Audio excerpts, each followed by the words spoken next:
হ্যাঁ হ্যাঁ।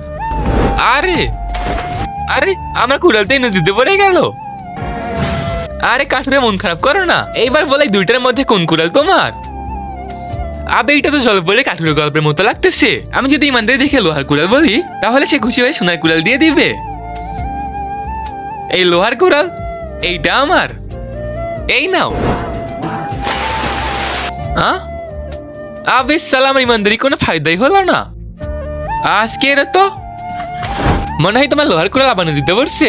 এই নাও তোমার লোহার কুড়াল। আবে সোনার কুড়াল দাও আমাকে।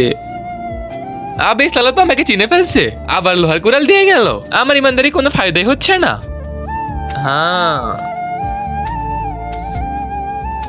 এইবার দেখবো সোনার কুড়াল না দিয়ে থাকে কিভাবে। এই গিফটের ভিতরে দুনিয়ার সবচেয়ে সুন্দর জিনিস আছে। এই ছবিটা যদি আপনার কাছে সুন্দর মনে হয় তাহলে ভিডিওতে একটা লাইক করে চ্যানেলটা সাবস্ক্রাইব করে দাও আর কমেন্টে আল্লাহ লিখে দিও।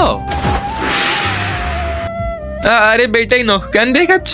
এই নখ তোর পিছনে দিব। আমার কুড়াল কই? কুড়াল কুড়াল তোমার পিঠা লাগছে? হ্যাঁ সালে, এই নে।